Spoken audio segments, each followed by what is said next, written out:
There's a Stevie Ray Vaughan hit. Yeah, it's an old blues song. Was he one of the sort of people you looked up to when you? Very much, yeah. I was very fortunate enough to meet him.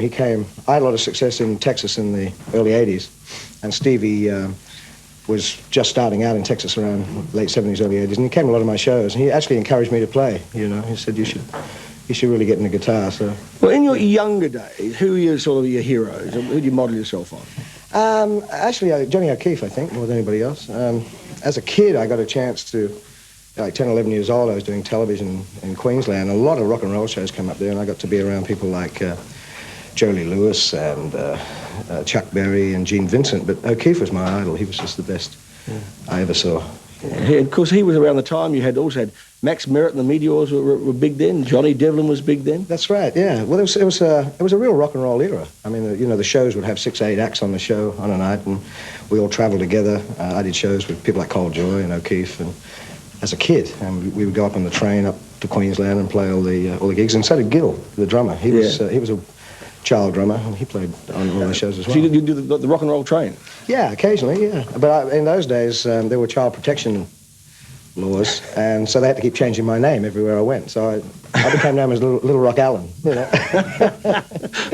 Well, funny, I mentioned Max Merritt. A bit of trivia I didn't know about the rock industry, but Bruno Lawrence, the actor who's in Frontline, I don't know if he was the producer, he was a Meteor. He was a drummer. He's a great drummer. Still is. Yeah, I knew Bruno real well. Goodness me, I didn't know that. Yeah. Well, he actually got into acting. He had this crazy troupe in New Zealand with like a Kool-Aid acid test bus, you know, and they went all over, I think, with jugglers and actors and like freeform theatre, and that's how he got into. Then he made a great movie called Smash Palace, which got him going in Australia. Yeah, it's very well known in the States. Now, you're up there with the Aztecs.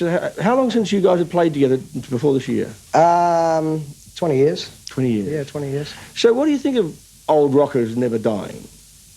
Well, this one's not dying, you know. but you know, these groups you've got Skyhooks coming back, I think Daddy Cool coming back. You had you on the road again? Well, I think there's the thing I found here, there's a great fascination for the 70s.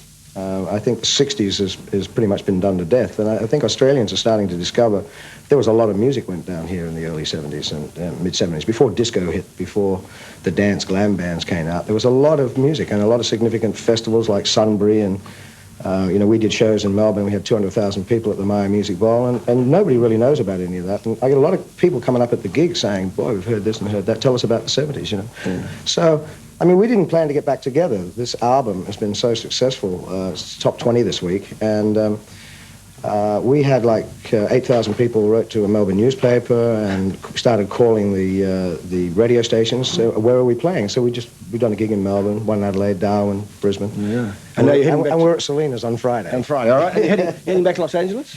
I'm going to stay for a little while, actually. Yeah? Yeah, because I'm really like what's going on in the music scene down here, and I'm getting involved in production with another artist, and we're just going to keep playing around a little bit. That's good. Well, it's always great to have you here. It's good seeing you again, and good luck with the shows.